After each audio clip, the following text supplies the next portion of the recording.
Now, breaking news from KARE 11. Good evening. Thanks for joining us tonight. As we come on the air, we bring you news of the arrest and apprehension of shooting suspect Vance Belter, the man who had been the focus of a manhunt for hours today in the area of Green Isle near a home that he owned. We can report that he has been apprehended, as you can see from this picture that was just put out on social media by Sheriff Bob Fletcher. They obviously apprehended him alive in that area that they had been searching since early this morning around 7 a.m. And we understand that he was arrested today in a field. And so we have a lot of new details about this arrest that happened just within the last hour. We also have new details from the crimes themselves because the Hennepin County Attorney has already written a criminal complaint, and he will be charged with 2 counts of second-degree murder and 2 counts of attempted murder as soon as he is able to be brought into custody. And so welcome news, obviously, for everyone in that Green Isle neighborhood. They had been on edge last night knowing that he owned property in that area and that he was clearly an armed and dangerous man.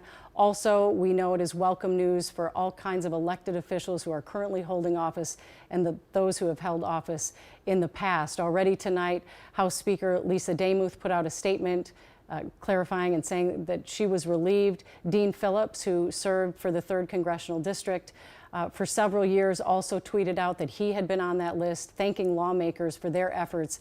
We know people across the state will be relieved that they have apprehended and arrested suspected shooter Vance Belter tonight. And again, we believe it happened about an hour ago in a field not far from that home he owned on Green Isle. We had been watching that scene all day and have video of the massive police presence that was in the Green Isle area since 7 a.m. this morning. They had Bearcats, armored vehicles, and we do know they were also using drones to help search for him. And he was found in a field, as we showed you all the images of what a bucolic area this is and how many areas they had to search from outbuildings like this one. We know they also went door to door to all the property owners in that area and searched their homes as well. It's a population of about 600 people there in Green Isle, and his car was found on Highway 25, not far from his home, about 5 miles from his home at 7 a.m., a car that he'd been using. Authorities believed they found that car parked there along with a hat that he had been wearing. Our Ian Russell has been in that area all afternoon and into the evening and is near that scene where Vance Belter was apprehended tonight. Ian, what are you seeing? Well, Julie, things have quieted down quite a bit from just the past 10 minutes or so when all of those law enforcement officials were here wrapping up, arresting and taking into custody Vance Belter. Was just up here at a home on the right side of the road here on 200th Street here, just a little bit, maybe a mile or two or so down the road from Belter's Green Isle home here, where they say they found him in a field. Not far, obviously, from that home where we saw so much law enforcement activity kind of throughout the day, coming into that home, searching around and going door to door. As we were kind of driving around this afternoon and into the early part of the evening, we saw sort of convoys of cars, Bearcats and armored vehicles and squad cars going door to door in this neighborhood. Right down the road, 3/4 of a mile to a mile, just asking people and searching their property to see if he was anywhere near there. Clearly, right down the street here in this field directly to my right. As I said, the law enforcement has since moved out in the past 10 minutes or so, where they were celebrating with each other, saying, "Hey man, I love you. Congratulations. Thank you. We got this guy." Just celebrating this arrest of Vance Belter here. As I said, we are not far down the road from where his home is located and where they were searching most of the afternoon and in the early part of today, where they found that black Buick and that cowboy hat that they think is his or I think could be connected. I mean, all these different things is just right down the street from us, maybe a mile or two, less than a 10-minute drive from where we currently are. So clearly not too far from where kind of this all kicked off this morning and lasting into the night here. But as I said, law enforcement, as they were wrapping up, just said they found him in a field. So they weren't able to tell me too many more details past that, but they said he was just right there, just right next to us, right down the street here. So yeah, huge news here for law enforcement as they get him tonight. And thank you so much, Ian. And so you talked a little bit about the locations there. What brought them out there again was the car, that Buick that he had been believed to be driving, and a cowboy hat that he was wearing on that surveillance video. Just explain where in relation to that was he actually found, and how close is that to his actual house over there? And I mean, obviously we'll find out later if he had been hiding in that field all day, but just kind of paint a picture once again of the location of everything in that area there compared to where he was found. So direction-wise, if directly behind me is north, the way that I'm facing is south here, so this would be east and then west over my shoulder. This direction over here is that State Highway 25, 311, 301st, and 291, I think, were the roads that they were searching there earlier. I believe it was 301st was where they were actually looking at that Buick, where we saw law enforcement moving through fields, moving through groves of trees, looking at things and searching for any sort of evidence. I'd say it's less than 5 miles from where that Buick was found to where we currently are. We are south west of where that area was. This is where Belter's Green Isle home is, just right down the road, maybe a mile and a half or so, and around a little bit of bend. We're on 200th right now, and it kind of runs into and intersects 341st. So we are not far at all from, one, his home, but two, where they have been searching most of the day. 5 miles, if that, from where they were searching earlier, a mile and a half from his Green Isle home here. I thought it was so interesting that you saw that reaction from law enforcement, that they were hugging each other. They're so relieved. A very long day for them and a stressful day as well. This wasn't as if they were looking for a missing person. They were looking for someone they believed to be armed and dangerous and not afraid to open fire on police officers. Already we have messages pouring in on social media from lawmakers and others saying thank you to law enforcement, because they have been at it since all of this began transpiring, 2 a.m. the night before last, and especially today, just searching all those fields, searching the woods, searching the outbuildings, and every time they're going into a new location, not knowing what they could be met with. So we're so thankful that this came to a peaceful conclusion tonight. We are understanding that at 10:30, we are anticipating a press conference from officials at the Emergency Operations Center to update us on exactly how they found him. We're hoping they'll give us all of those details. We have our Morgan Wolf live at the Emergency Operations Center now, waiting for that press conference to begin. Morgan?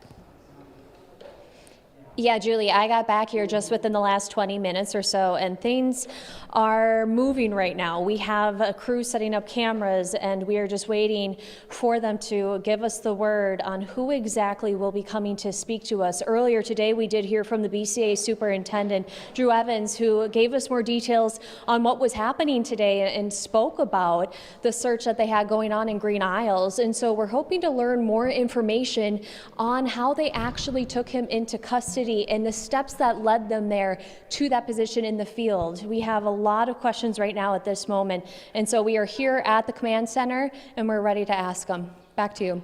All right, Morgan, thank you so much. We appreciate it. We'd like to ask the folks in our control room if we can get that picture up again that Sheriff Bob Fletcher tweeted out of his arrest. You can see it obviously looks like he was apprehended in some kind of field. And Lou, you were noting it looks like he's still wearing a dark blue shirt with some sort of coverall over the top. And it looks very similar to what he was wearing on that surveillance video where he had the creepy mask on.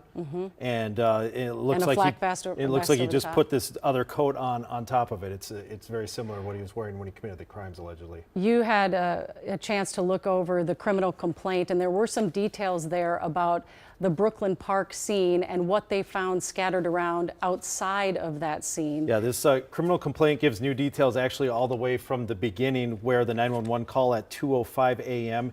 came to Champlin Police from the Hoffman residence, and it was their daughter who called 911 to report that her parents had been shot by a man wearing a mask. It goes on to say that when Brooklyn Park Police heard about the shooting of a lawmaker, they thought, and it repeats here, that they thought to go check on the Hortman residence. And the details there have been already reported, but some new details that are in here is that inside his vehicle, they found at least 3 AK-47 assault rifles, a 9mm handgun, as well as a list of names and addresses of other public officials. Now, they then went on to search around the area there, and it says they found the ballistic vest that he had basically taken off and left behind, a disassembled 9mm firearm, the mask he was wearing, and a gold police-style badge. They did checks on the gun purchases and found that he had purchased at least 4 of those firearms that have been recovered. That's just so chilling.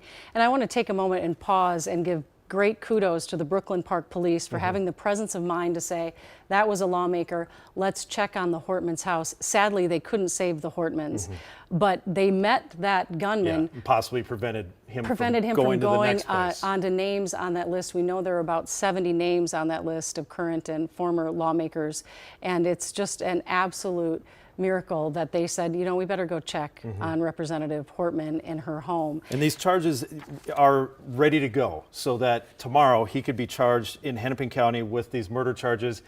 There would be a grand jury convened to upgrade them to first degree because first degree is premeditated murder, and no doubt the facts in here. But the way that it works procedurally is that the second degree is the first thing that they charge. Then a grand jury upgrades it to first degree. And then we'll also look to see if there are federal charges that come as well. And at this point, we know there were lower level federal charges that the U.S. Attorney had been looking into, but those could be upgraded as well. Now that he's in custody, of course, all of this is going to start to play out through the courts.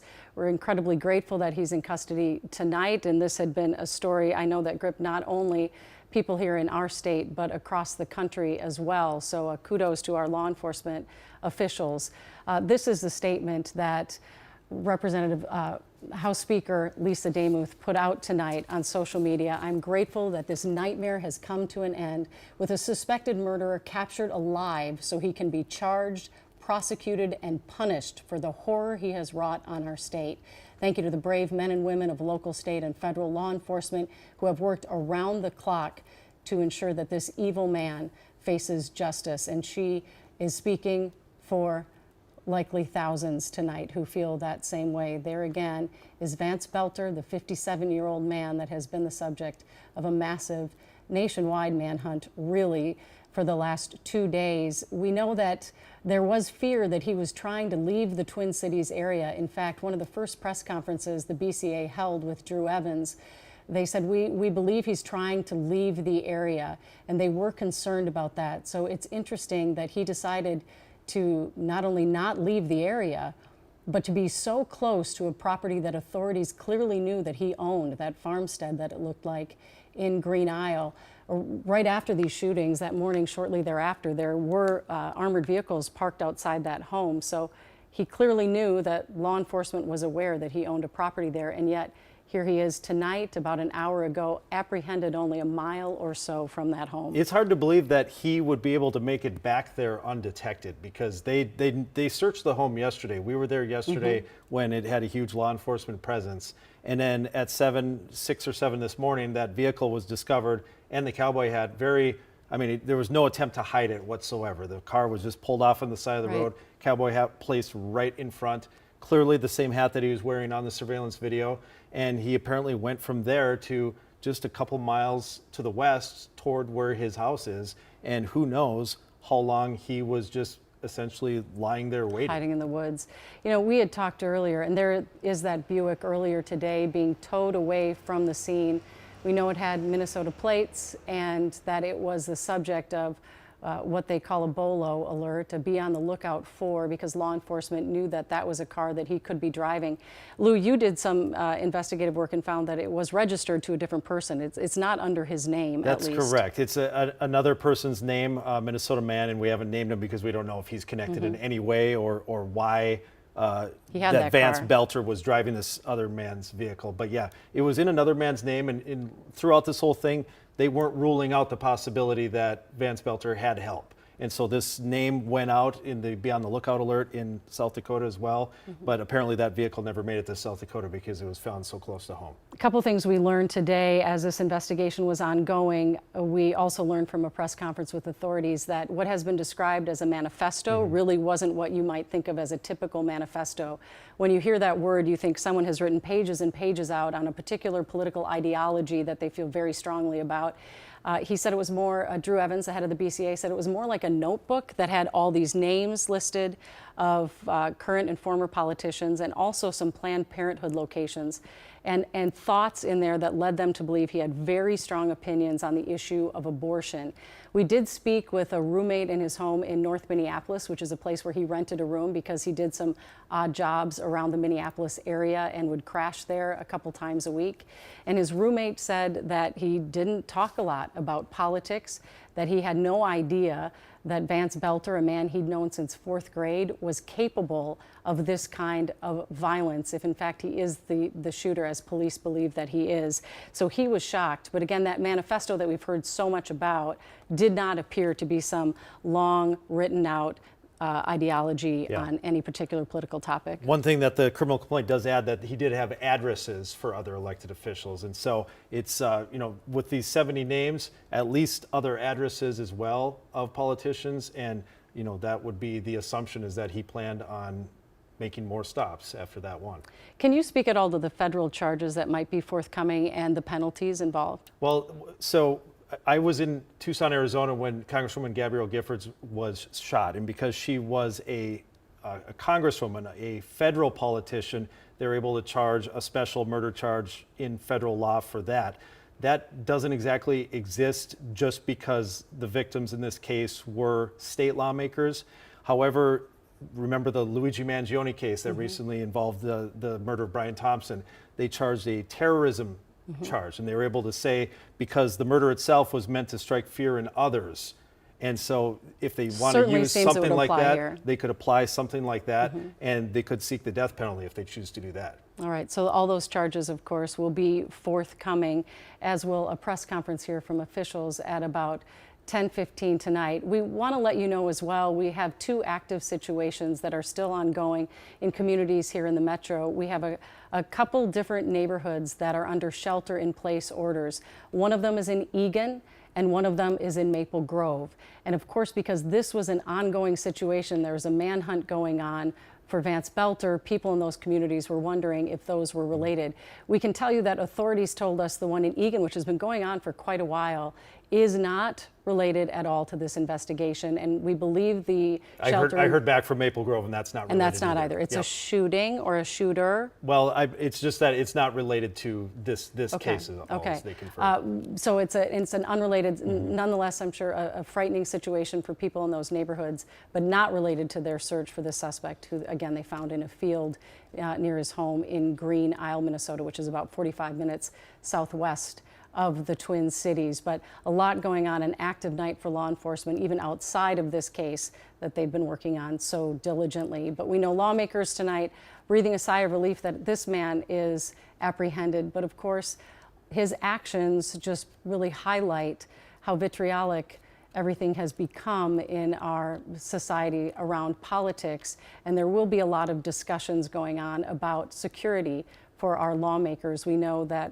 Minority Leader Chuck Schumer has been calling for more security for people at the federal level, for our Congress members there, and that they did increase security at the U.S. Capitol as well in light of this shooting. So that will be another conversation that will be had after the actions, we believe, of this man on your screen that was apprehended tonight. One other thing to mention, when there was that press conference earlier today, Drew Evans gave an update, but it really didn't sound as if they were close to getting him at that point. So it'll be interesting to see now, in hindsight, they put this information out not just to give us and the public the information, but also knowing that the suspect potentially could be hearing anything they say. It'll be interesting to see if they actually were closer to catching him than we knew at the time. Yeah, and there was a fear that he would be found after deciding that he would rather take himself out of the equation than face the charges that he'll be facing.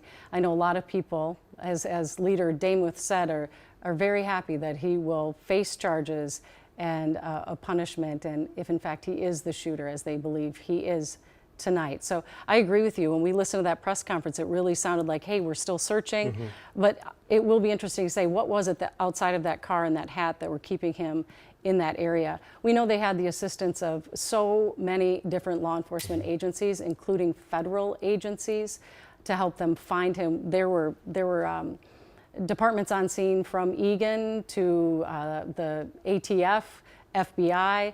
This was really a joint effort by, it appeared to be hundreds of law enforcement personnel to capture him tonight. Right toward the end of our earlier broadcasts, our reporters at the scene were seeing them converge closer to that area, and they were seeing them putting more drones up in the air as part of the search. And then we've talked about the various kind of technology that they have now, just traditional drones that they can take video and get closer without getting themselves, they can get a bird's eye view, and as well as thermal imaging, where they can see warm spots where there are people or animals to help them narrow in on searches like this. Those are often used in search and rescue efforts, and in something like this, it's the same thing for looking for a suspect.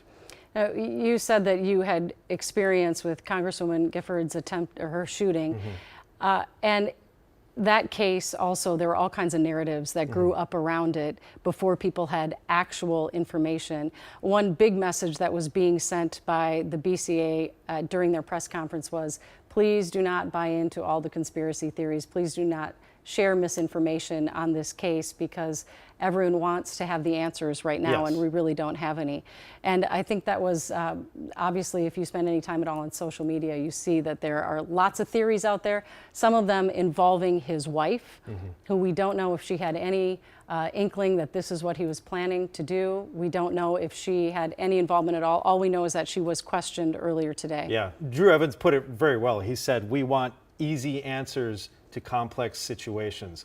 But the truth is, these complex situations don't have easy answers. And why would it make sense for a guy who's trying to get away to come back home like this? I mean, a place that they obviously are keeping an eye on, and people are going to be on high alert. The other thing you had noted earlier that didn't make much sense is that picture that we all saw of him with that cowboy hat on after the shootings was apparently taken outside of a bank because he was withdrawing money from a bank after the shootings. And everyone would, in today's day and age, knows that there are going to be lots of cameras outside of banks and those locations. So maybe indicating this is not the mastermind that many have kind of painted him to be. Right, and you know what's probably going on right now, as soon as they get him back to a police station, is they will ask if he'd be willing to talk with them in interrogation. If he doesn't call for an attorney immediately, they can get some answers directly from him if he is willing to give them. And so I don't anticipate that we'll be able to hear much about that at this 10:30 press conference, because it'll be so soon. But perhaps by tomorrow, we'll find out if Vance Belter provided police with any answers when they sat down and talked with him back at the police station. As the more we learned about this man, the more questions I think we got than answers. A very, I don't know how to put this, not a sketchy, but a very diverse background in different jobs, a general manager at a 7-Eleven, and then he's in the Congo because he said he founded a group called Red Lion that was in charge of food distribution in Africa. Also appeared to style himself somewhat as a preacher. We have video of him delivering what appears to be a sermon in the Congo, and we know he was on this board for workforce development. Yeah, and perhaps strangest of all is that he had a so-called security company that, if you look at the website, it looks very legitimate, a security company. But then his friend told us that that's just kind of a pipe dream that he hasn't been able to get off the ground. Yes, and so he but made it look as if they had all this experience, Right. not only in national security, international security. And he made it appear that he has led operations or been part of international PSYOP operations around the world.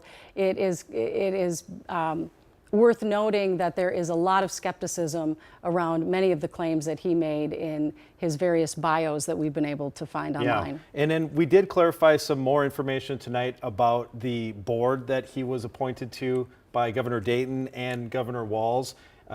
We learned that it is a nonpartisan board, meaning a person's politics do not come into play at all on whether they're appointed to it. And like we mentioned before, it's not a cabinet position where they offer advice to the governor. Or even have conversations with the governor Right, directly. and have any role in making laws or anything like that.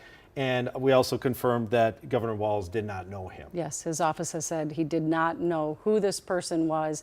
And it's worth noting that there are hundreds of people that serve on these types of boards, and the board that we're talking about, as Lou said, had about 60 members. Senator John Hoffman was one of them, and we do want to take a moment to let you know that today both Senator John Hoffman and his wife Yvette, who we understand were shot, one 8 times, the other 9 times by this, we believe, this suspect. They are both alert tonight, and they said they'll put out a statement when they're able, but we do know that Yvette has been emailing and texting. Senator Amy Klobuchar did share a text she received from Yvette Hoffman that said they're grateful to be alive and that they do have a long road ahead, though. As you can imagine, have been shot 8 or 9 times, a lot of surgery in the future. So we continue to hold them up and pray for their full recovery after this ordeal. And of course, our hearts go out to the 2 grown children of the Hortmans. Just a horrific events for that family. Let's head back out to Ian Russell, our reporter, who has been out on the scene all afternoon and watching all the different developments and movements from law enforcement. We've seen them kind of gather around an area, seem to search, move those cars. You've been with them the whole way, Ian. And to be able to see them giving each other hugs and congratulating each other had to feel pretty good from your perspective as well, I imagine. Yeah, and you know, Julie, it's almost eerily quiet. You know, this area is very rural out here. All around us right now, it's pitch black. It's just the storm clouds that have kind of been moving through overhead. But otherwise, it's soybean fields and cornfields and houses miles and miles apart from each other. And it's quiet now. And obviously, that has not really been the case at all today. It's been law enforcement working. It's been them going to different locations here in Sibley County. It's been them checking on things, trying to find Vance Belter. So to see it back like this, how it normally is such a almost kind of jarring thing to see. Is as we've kind of been talking about, we are right where they found Vance Belter, in this field right next to us, down this driveway to my right-hand side here. And as we talked about, you know, law enforcement has kind of been in multiple different locations here throughout the county, whether it was about 5 miles away on State Highway 25 and 301st to his home, which is a mile or so down the road from us right now, just continually working and looking to find him. And Julie, as you mentioned, sort of those, that congratulations, that, hey man, congrats, I love you, thank you, you know, all these different things that we heard. You know, in moments like this, we've talked about how dangerous these situations are. Obviously,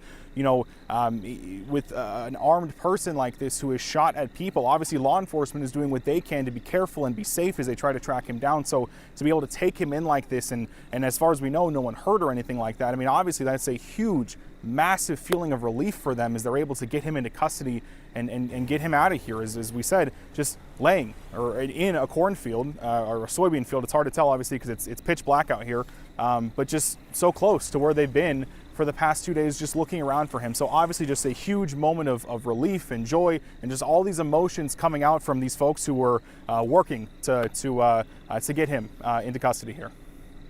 All right, Ian, thanks so much. We can leave some of those pictures up and read to you the social media posts from Ramsey County Sheriff Bob Fletcher. When he put up the picture that we've been showing you of this suspect apprehended, he said, "It's the face of evil. After relentless and determined police work, the killer is now in custody, thanks to the dedication of multiple agencies working together, along with support from the community. Justice is one step closer."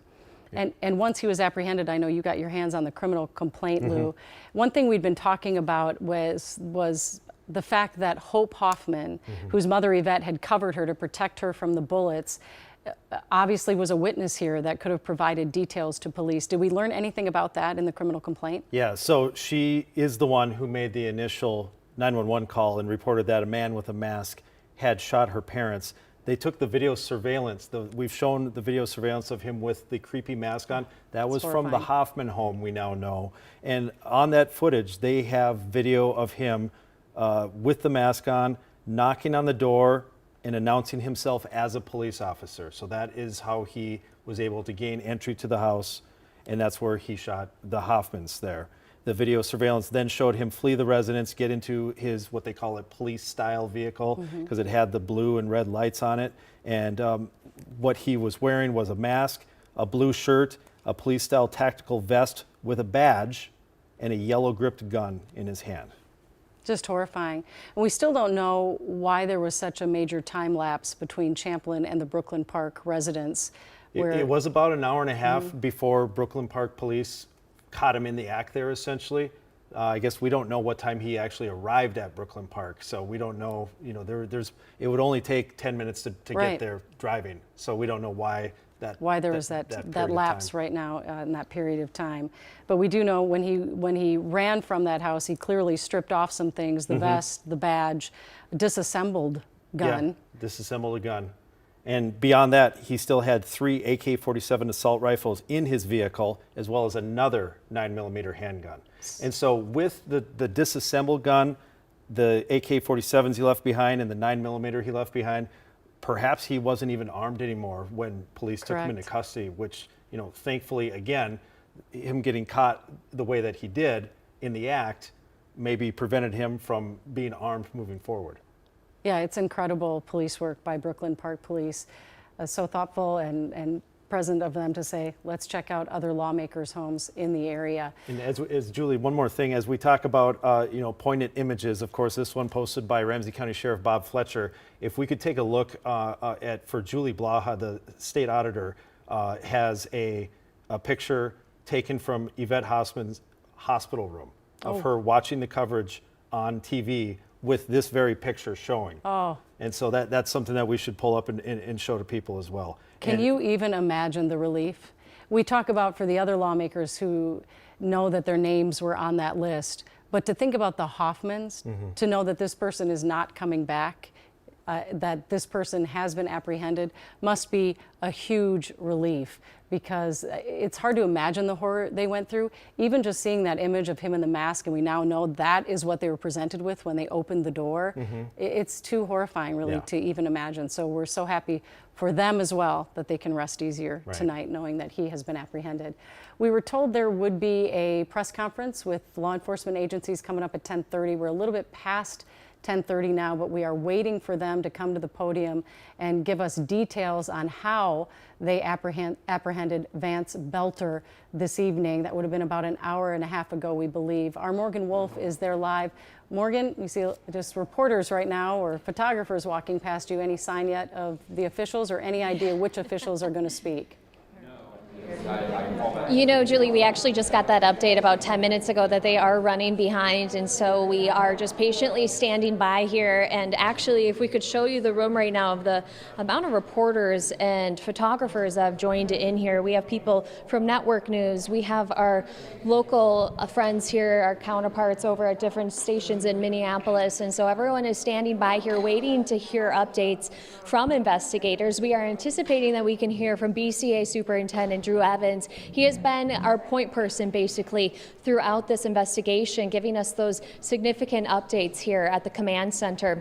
We do not have any other official word of who else could be here at this point, so we do not want to speculate. But Drew Evans has been very communicative to us and has actually been very transparent. And usually the BCA can be a little tighter-lipped on their investigations, but with the threat to the public that Vance Belter had, there was, of course, the urgency to share as much information that they could without jeopardizing their investigation. So we're, like I said, standing by here. We just heard that they're running a little behind on that presser, but we'll be sure to let you know as soon as it starts. All right, Morgan, we appreciate it. We know you're standing by. Thanks so much. Give us a heads up when they arrive, and we'll be sure to go live right away to that press conference. You know, it seems like it was longer ago than just 2 days ago that all of this began to unfold. And we first saw those images of that house in North Minneapolis where the alleged shooter would sometimes go for a couple nights a week. And so that's another neighborhood that has to be resting a little easier tonight if in fact this was the shooter they believe that he is. And concerning the Green Isle neighbors, Joe, our reporter who was down there all day today, told us, you know, how scared they were last night, knowing that that's where he was from. For him to have returned this morning, I couldn't imagine what it would be like for them to sleep tonight, knowing that he came back if he had not been caught. Right. We're grateful that they will be able to have a better night's sleep. We do want to update you as well on two separate stories. There's a shelter in place in Eagan. There's a shelter in place right now in Maple Grove. Neither of those scenes is related to the manhunt for Vance Belter. They're not giving out, we have reached out to both police departments, and they're not giving out many details at all right now. We have a reporter on the scene in Maple Grove, and we'll let you know if we hear anything. But so far, from our understanding, those are still in effect, not related to this investigation, but nonetheless, obviously, concerning situations for folks that live in Maple Grove and Eagan. But we are watching those situations, and we will let you know if we get an update. Joe McCoy just texted, still an active scene. but some law enforcement have left the area where he is in Maple Grove. So not really any updates there tonight. You know, it'll be very interesting to find out how this apprehension took place, because one detail that Ian provided us is that they knew where he was for at least an hour before they made the arrest. They just had to get all their ducks in a row for safety reasons, without letting him know that they were onto him before they finally took him in. Every detail in this case has been jaw-dropping or fascinating, and it's hard to imagine how they felt knowing that they had likely found him, and then they had to be patient, and they had to make sure they were doing this the right way, so no law enforcement officers, and also that he could be brought into custody safely. Another key question now that he's brought into custody will be if he had any help.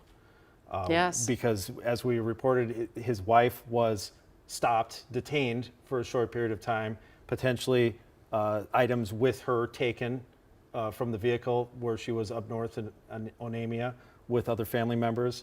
And there was a question about text messages that he had sent her, whether that indicated that she knew what he was planning or had information after he had done what he had done. Yeah. So that's all part of what's coming in the mix here, and hopefully we can get some answers to those questions.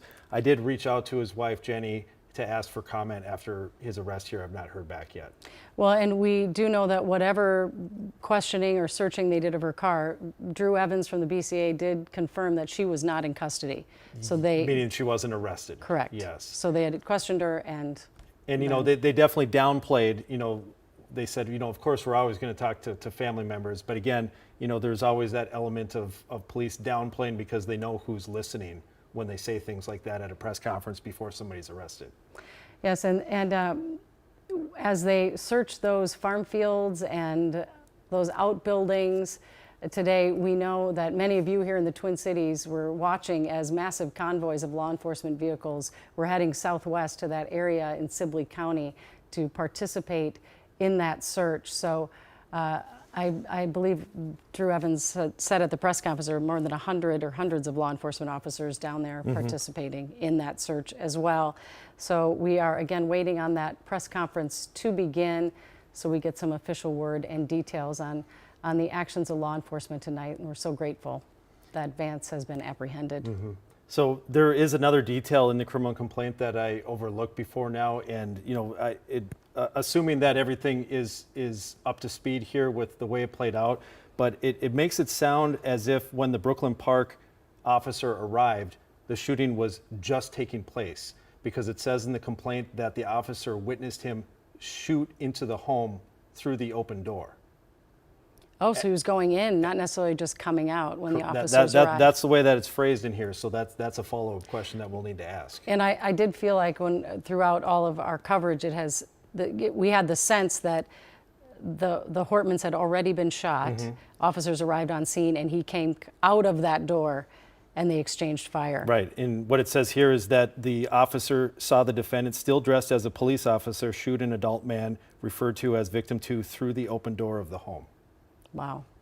It's also frightening, and you think about what those officers have been through as well, knowing how dangerous this shooter, presumably Vance Belter, actually was and is. We talked with one of our reporters, Heidi Wigdahl, today, went to North Minneapolis and talked to some neighbors there that were kind of swept in to this whole ordeal. Heidi's standing by in the studio today. If we can bring up a shot from her and just talk to her about what she learned today that those neighbors lived through in North Minneapolis. We know that the law enforcement brought in a vehicle with a battering ram to get the front door open to the home where Vance Belter would occasionally stay during the week when he was working odd jobs. And Heidi, you talked to a neighbor that was really brought in unbeknownst to her, to this entire investigation. Can you explain to us what she saw and heard and lived through? Yeah, Julie, just across the street is Kamiko White. She has 4 children, all under the age of 11, and they were actually playing outside in their yard in the morning when she heard a knock on the side door, a huge bang. She went to the door, and it was 2 officers there saying they needed to gain entry into her house. They didn't tell her what was going on, why they needed to be there. So she quickly went and grabbed her kids, got them inside the house. Then they started asking her about the best rooms, the best windows that would give them the vantage point of this home. So they ended up in Kamiko's, in her room upstairs. 2 officers were in that, and she streamed the whole thing on Facebook Live. A lot of those images can be found on her Facebook. She said these 2 officers went into her home and laid out just a ton of guns and pointed a gun at this home. And in total, they were in her home for about 5 hours. They told her to get the kids into a room away from those windows facing the front. So they basically had to stay in one room, those 4 kids. Her kids obviously were very terrified about the situation, not knowing what was going on.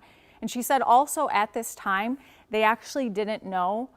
There were undercover officers in the neighborhood, but it wasn't this presence that you're seeing right now in this video. And so she had a moment where she knew that there was this suspect out here, Vance Belter, who was impersonating an officer. And so she had a moment where at first she felt scared. Were these actually officers? She actually called her mom and her stepdad and asked them if they could call 911 and verify this. And so her stepdad did call 911 and was able to verify that indeed this was legitimate. And then as you saw with that video, she looked outside her window and sure enough, MPD SWAT teams were there calling for Vance Belter to come outside of the house, saying that they had a search warrant and that he should step outside of the house and be arrested. And again, she captured all of this on camera. Then they basically said thank you and left her house. Her children were so upset and terrified they didn't want to stay in the house. They all slept in the living room together last night. And she said they were so terrified that the 3 oldest kids actually didn't stay in the house all day today. So I know obviously she is very relieved to hear that he has been caught. Yeah, so many people that were kind of on the periphery of this that had experiences that will stay with them for a very long time because it was such a scary scene. And there were so many unknowns as this was all unfolding over the last 2 days. It's kind of hard to imagine having a SWAT team hold up in your house, especially after we'd repeatedly been saying this person is imitating an officer. So we appreciate your reporting tonight, Heidi, and glad that everybody in that house is safe tonight. Yeah. All right, thank you so much, Heidi. We are again standing by. We're waiting for this press conference from law enforcement. We do understand now, it has been confirmed that the governor will also be in attendance at the Emergency Operations Center to give an update on the apprehension of this individual. The last time we heard from the governor was the morning, Saturday morning, that first press conference when he spoke about his relationship with Speaker Emeritus Melissa Hortman, saying that what an incredible individual she was and also a close personal friend. He was incredibly and understandably emotional in that press conference. So we will once again be hearing from him tonight as law enforcement gives us details on how they apprehended the suspect. And the arrest comes after a full day of investigation in searching. Okay, I understand that we are ready to start the press conference there. Let's go live to the Emergency Operations Center where we'll hear from law enforcement Minnesota tonight. Governor Let's Walz. listen in. After that, Department of Public Safety Commissioner Bob Jacobson, Jacobson. After that, Bureau of Criminal Apprehension Superintendent Drew Evans, EVANS. After that, you'll be hearing from Brooklyn Park Police Department Chief Mark Bruley, Mark Bruley, and then State Patrol Colonel Geiger, Geiger. What's his first name? Yep. I'm sorry, I'll get that for you. What's the last one? Lieutenant Colonel Geiger from the Minnesota State Patrol. Yep. Yes. Jeremy. J-A-R-E-M-Y. What was that? Jeremy. Common spelling. What's Bruley's last name? Please choose Mark. Yes, Bruley. And it's Jeremy, G-E-I-G-E-R. Geiger is last name Geiger, correct. And it's Lieutenant Colonel? Correct.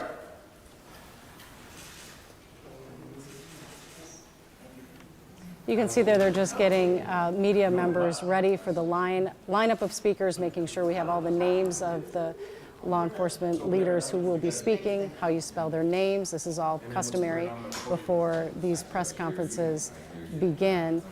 And it sounds like there will be a long list of people speaking tonight, from law enforcement, from chiefs of police to our governor, I'm sure the BCA,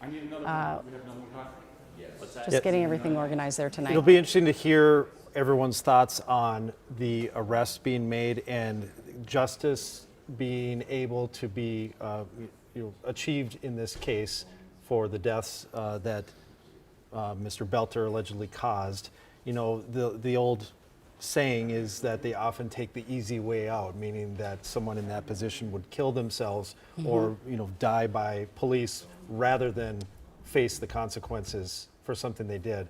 And so I think that a lot of my sources I talked to were afraid that they were not going to find him alive. Yeah, that he would never face justice. But we're happy to report tonight he obviously is, and they have been. I agree with Morgan. Law enforcement has been a little more forthcoming with these press conferences and taking more questions from reporters than they maybe normally do. And we know you have a lot of questions. We have a lot of questions. We're hopeful that we'll get all of those answered tonight. Our AJ Legault is someone that's been doing some excellent reporting along with you, Lou Raguse. We've had really great teams out in the field and behind the scenes working their forces. We were going to talk to AJ, but now it looks like we can go live to the Emergency Operations Center where the press conference is getting underway. And I believe this is the governor at the podium.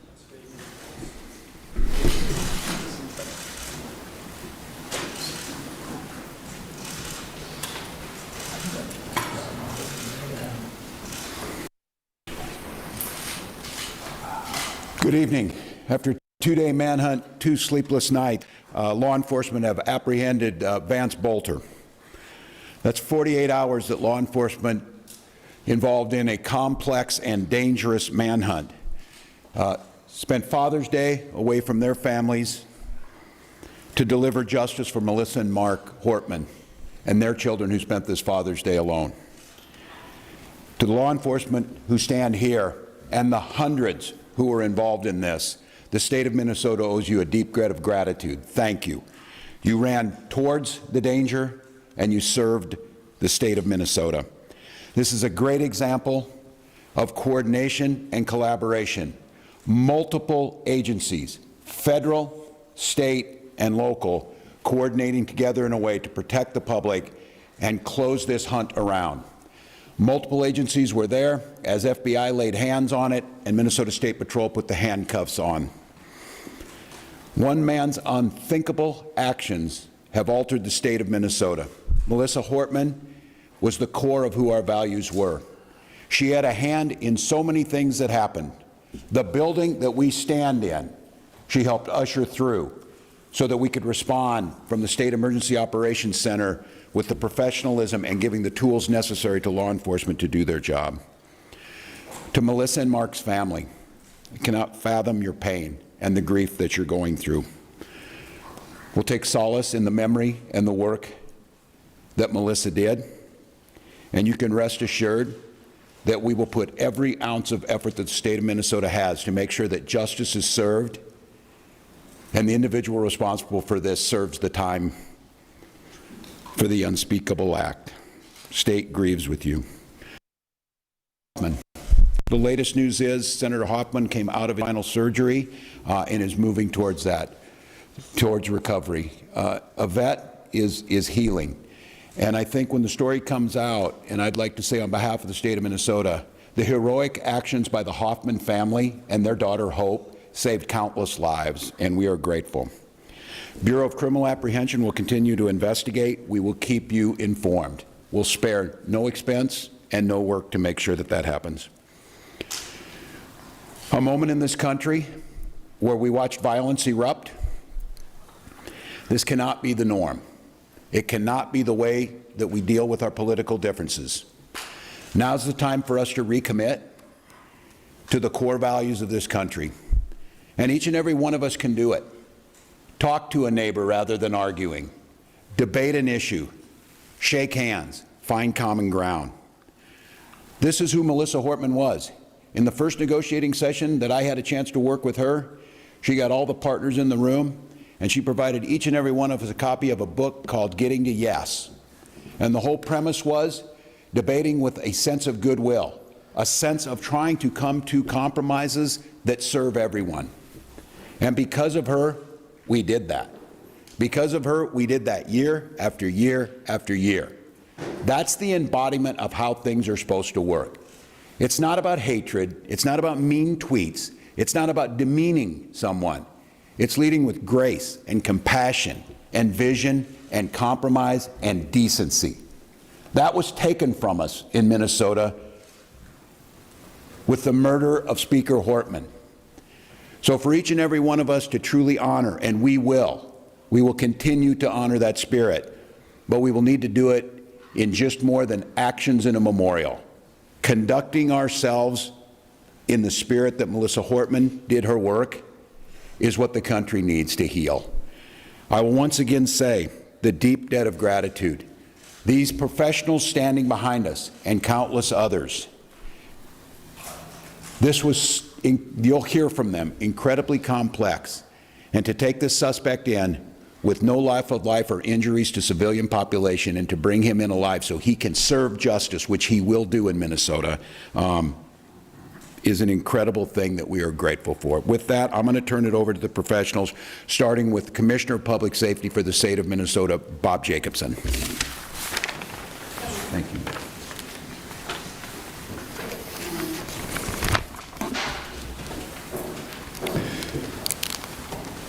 Good evening.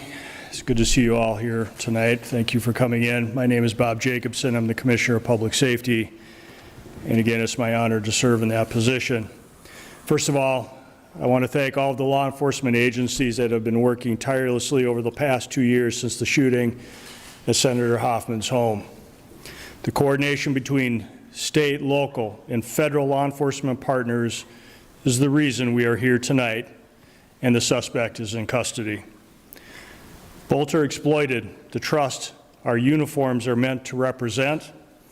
That betrayal is deeply disturbing to those of us who wear the badge with honor and responsibility. We want to thank community members across the state for their support, for their tips, and their information. And I want to thank Governor Walz for his continued support through this very difficult time. With that, I will pass this off to Superintendent Drew Evans of the BCA. Thank you. Well, good evening, everyone. My name is Drew Evans. I'm Superintendent of the Minnesota Bureau of Criminal Apprehension.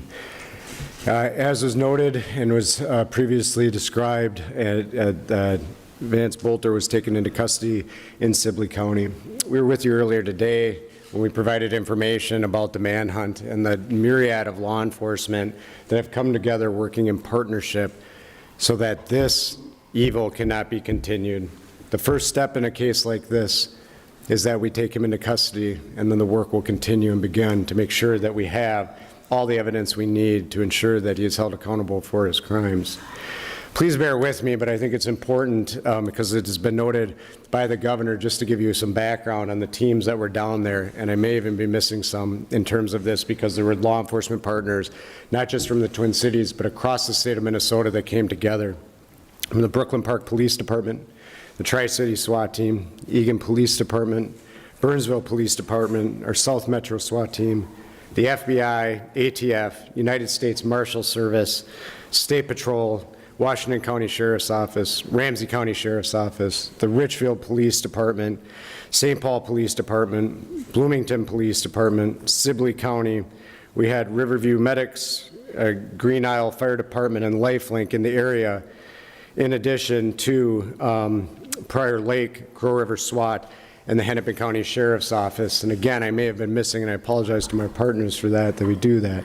I share all of that for you because that's the commitment when this sort of evil is in one of our communities, that law enforcement comes together to put all of their resources together to make sure that that person is taken into custody.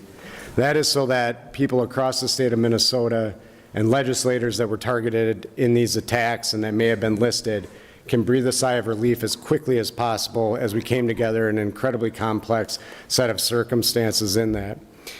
He was arrested, as you saw earlier this evening, in the area of 35600 block of 200th Street, Green Isle. What happened in that is, as we noted, there was a manhunt going throughout the day in that area that we've discussed previously, and there was information provided that he was seen in the area.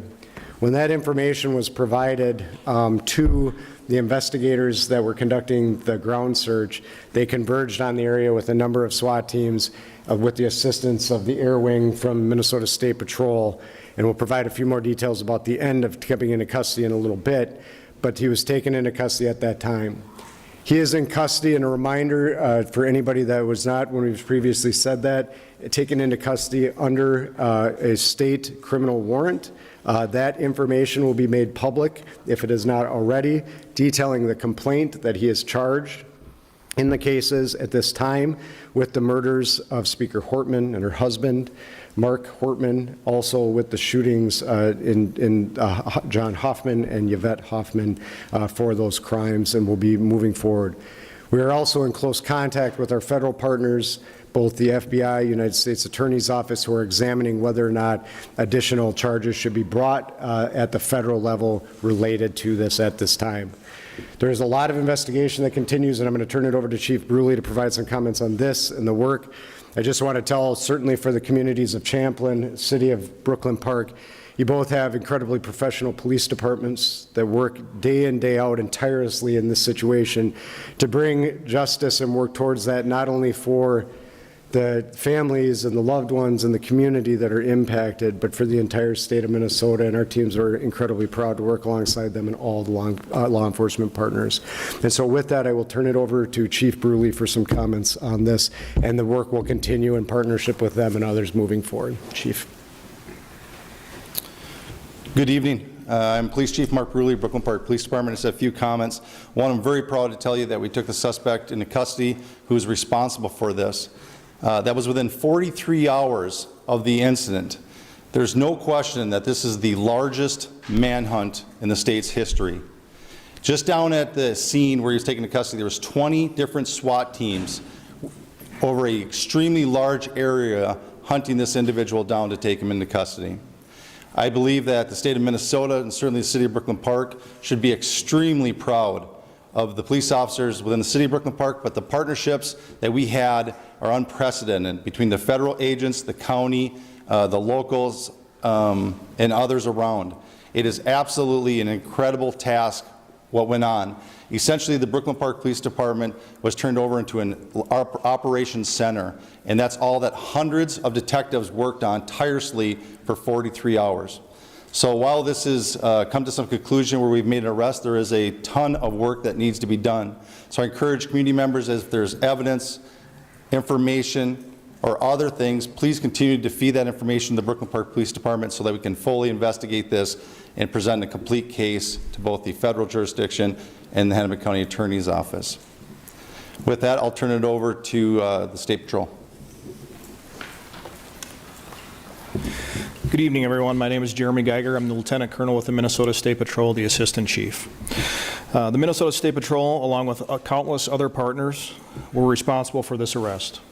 The collaborative effort, I cannot stress enough how outstanding that was, helped ensure the suspect's arrest did not result in the injury of any law enforcement that was down there and in the area.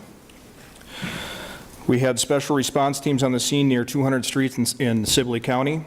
Several partner law enforcement SWAT teams positioned to form a perimeter at that point in time. The State Patrol also provided the air support that was talked about earlier today. The suspect crawled to law enforcement teams and was placed under arrest at that point in time. There was no use of force by any member of law enforcement that was out there, and the suspect was taken into custody without any use of force. Thank you. With that, we will open it up for a few questions. Reminder, please introduce yourself, your legal organization. If you have a question for one of the specific individuals, please feel free to point that out as well. Maggie Pesco with NBC News. Can I ask to anyone up here who can speak to it, did the suspect make any key mistakes that you feel like led to his eventual capture? You know, the question is were there any key mistakes? We certainly, at this point, there's a lot of information we can't share right now. In this, what I will tell you is there are some incredibly dedicated law enforcement personnel, criminal intelligence analysts that were out working day in, day out, working together. And what I will tell you is that that the public certainly is always of assistance to us in law enforcement, and incredibly diligent people in the area that provided us the assistance that we needed to get our teams that were already down there that last piece over. But they were certainly in the area and working diligently together on that. It's going to be one at a time, guys. Drew Morgan from Care 11. Do you have any indication that anyone helped him? The question is any indication anybody helped him? We continue to look into that. I don't have anything beyond what we shared earlier today. This investigation, as Chief Bruley noted, will be continuing to expand at this point in time to make sure that we continue to look at all angles of this. And everybody who did help him, we will certainly hold them accountable for doing that in this process. Drew, Adrian Broadus from NBC News. Can you tell us how the Hoffmans helped save lives, and what did the suspect say when he was taken into custody? The question was how the Hoffmans helped save lives, and what did he say? I don't have the specific, and then what did he say when he was taken into custody? I don't have the specifics on what he said when he was taken into custody. You know, we're incredibly grateful that the Hoffmans are still here with us at this point in time, and that they will be hopefully on a continued path to recovery, and that they will provide us the information. We've been able to talk to them today, and they will be providing key information to us as part of this investigation moving forward. Sir, can I ask you from CBS News, did the suspect have a phone with him when he was caught? Was he tracked in any way, or was it just sightings and tips?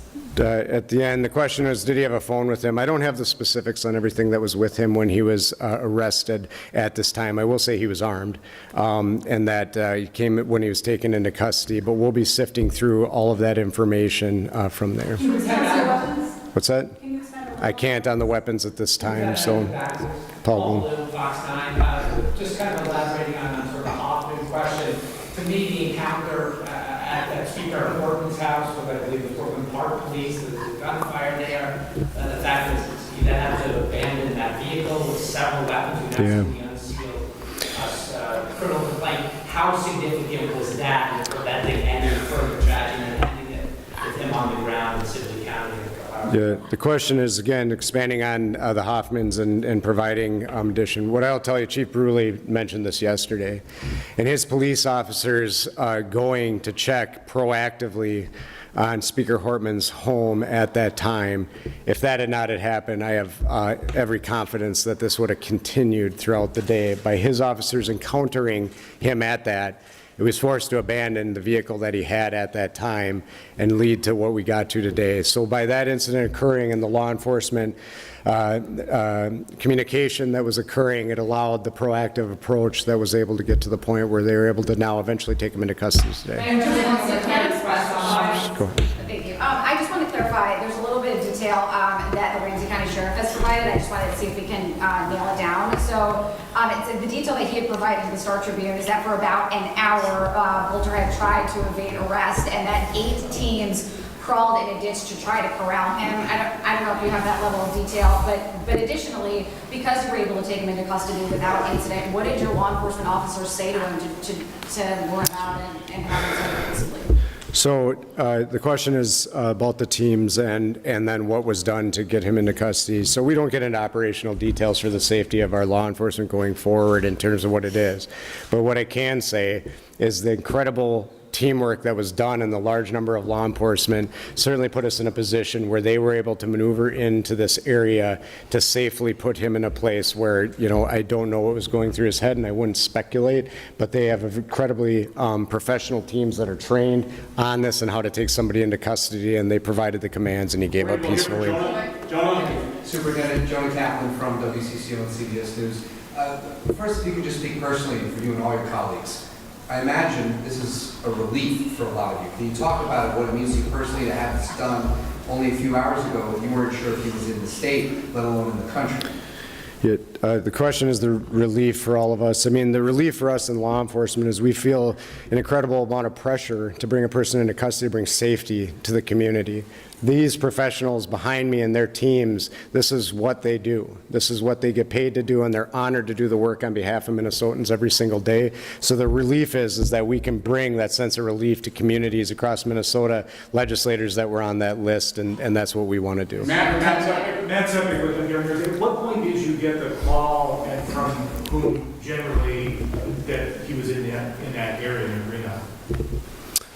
The question was on the call, and when did we get it? It was happening over the time. I don't have the specific timeline, but we were alerted as soon as there was a spotting of the person in the area for all of the command staff here, and as our teams continue to work and as they worked in and honed in. Can you speak a little more about the technology that was used? You said today earlier that you received about 400 tips. Yeah. You know there was surveillance footage that was used for pictures. You just mentioned, or someone talked about the air team. Was it a fixed wing? Was it a helicopter that was following him? What role did technology? Yeah, the question is what role, and I can't get into all the technology, obviously. Just some of it is that we don't share the information to make sure that we protect it, so it's utilized going forward. However, I will say that both UAVs throughout the day are incredibly important to our teams on unmanned aerial vehicles that we use, that there were numerous ones out there providing that, and then our helicopter in this situation provides an incredibly important bird's eye view that also allows us special views to be able to see individuals such as infrared and others that we utilize on a regular basis. So technology in cases like this are incredible tools to be able to supplement the great hard work of all the people that were on the ground every day. Let's go here first. Where's he being held currently? So right now he is being interviewed at a law enforcement facility. More information on where he will actually be ultimately will be released at a later time. What law enforcement agency or facility? I can't share where he is currently, but that information will be available soon. Can you be more specific about the setting in which he was? I know there are things you can't give away, but we've seen things like trails and fields. They're talking about him crawling. What can you tell us about where he was hiding during this time? Yeah, so this is, where was he hiding? This is in a rural area. These are fields and different wooded settings around, and that's where he was ultimately captured. Sibley County is, a rural county in the state of Minnesota, and so it's what a lot of that streams, fields, woods, crops, and so where he was ultimately taken into custody was in a field. Did the infrared technology help find him, identify him from here? I don't. The commissioner had mentioned some of that earlier. I wonder if that's something that helped. Yes, absolutely. It assisted previously, and they were out there. The helicopter was out there before the sun went down. But after that happened, yes, that technology did come into play. How long did you know that he was there? I'll turn that back over to the superintendent here too, but I don't think that that information is available right now. Superintendent.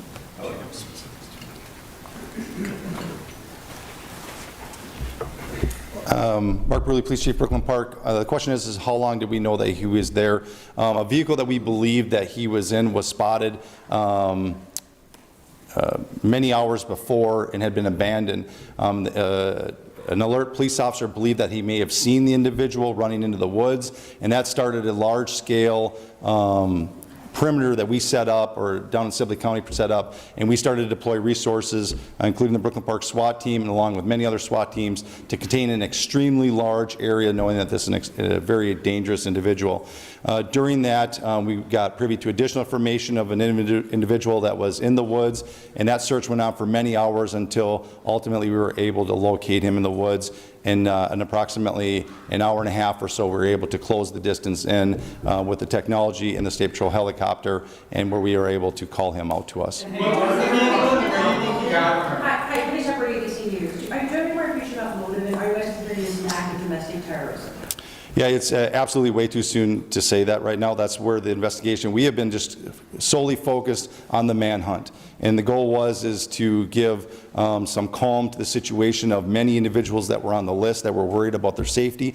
And this is a very dangerous individual for our community, and that's why so many resources and such a great collaboration came together to focus on removing him from society so that we can restore some sort of calm and bring some healing to our community and to our state. Now begins the hard work of looking at what the motive is, looking at putting this case together, and so that's yet to come. And people that were on the list, what other, I know there are politicians from Wisconsin on this. What other states have heard people firing off this? It was multiple states. I don't have the exhaustive list, but it was multiple states that were on there. Do you have some states that were on the list?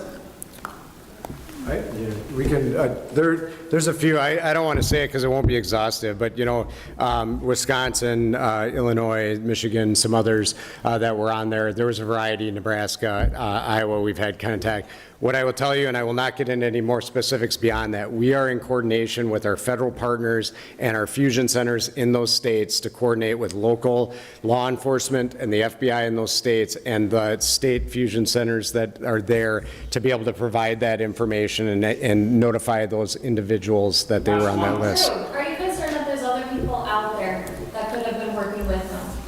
The question is, are we concerned there's other people out there that could be working with them? We will fully explore that. I've said on this, we are relatively confident, we are confident that the violence that he committed and the murders he committed and the attempted murders, that he conducted that activity alone.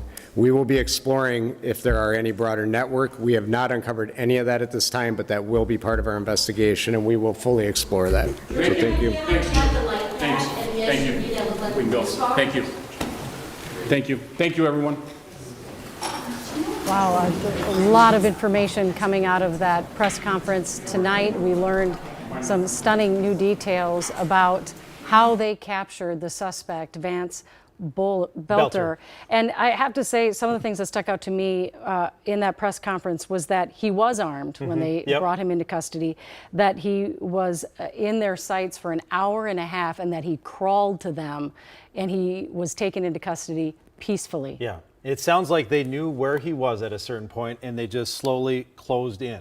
That a police officer saw him running into a grove of trees. And they mentioned calling out to him, so that's kind of, just like you see on a movie, they call out the name of the suspect. They let him know that you are surrounded, like there's no getting out of this, to try to break the will of the person. Also stood out to me, undoubtedly the largest manhunt in state history. Yeah, big statement from Police Chief Mark Bruley there. 20 SWAT teams. I mean, usually if there is a SWAT team at a crime location, that's a big deal. So 20 SWAT teams is exponentially bigger. And it's interesting, it sounded like they needed it to make that massive perimeter. You can see, those forests and these massive fields that they had to secure in order to kind of slowly bring him out. And as he said, it took about an hour and a half. We have investigative reporter AJ Legault on the phone with us now, who's been talking to his sources as well. A stunning press conference that we listened to just now, AJ. And I understand you have a little more information on that period of time in that hour and a half when they believed they had him in the woods and they were narrowing in on him.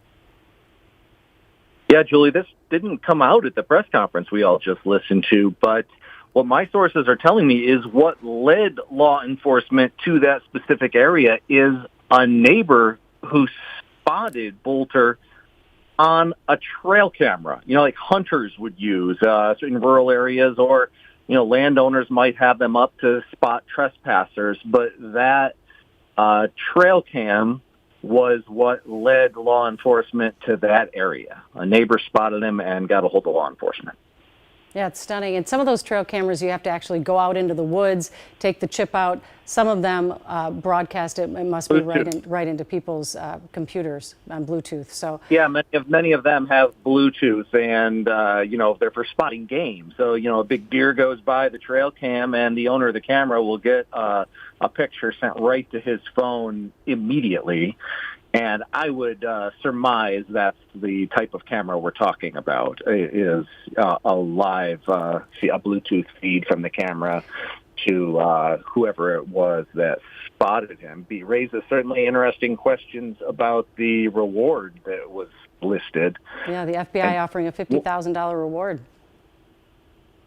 Yeah, and one thing that really jumped out to me listening to the press conference was they said he was armed when he was taken into custody. We know from the criminal complaint that the vehicle that was left at Speaker Hortman's home after the murders there had 3 AK-47 assault rifles and a 9mm handgun in it. And then they also found a disassembled 9mm handgun when they were searching the area. So that's 3 rifles, 2 handguns at that scene, and he was still armed when they took him into custody. So we know he had quite the arsenal at his disposal when all this started. I'm sure residents in Green Isle and that surrounding area were on high alert and wanting to do whatever they could to help law enforcement apprehend him. We're thankful someone spotted him on a trail cam. AJ Legault, thanks so much for providing those details for us tonight. An emotional night for lawmakers, for the governor as well. He mentioned off the top of the press conference this will end 2 sleepless nights. And of course, a family that we are thinking of right now is the Hoffmans. For them to have know that a suspect has been apprehended has been a great relief. And we know that they also put out a statement tonight that we want to read to you as we close out our coverage here tonight. There is never a place for senseless political violence and loss of life. We are devastated by the loss of Melissa and Mark, and our hearts go out to all those who knew and loved them both. We are always at our best when we unite together. I think that's a wonderful note to end our coverage on tonight. We, of course, will pick up coverage starting with sunrise tomorrow morning at 4:30 a.m. But again, the suspect of the state's largest manhunt in state history has been apprehended tonight. 57-year-old Vance Belter, now in custody and being questioned as we speak. We'll bring you all the latest details as we receive them starting tomorrow morning at 4:30. Thanks so much for watching tonight. Good night.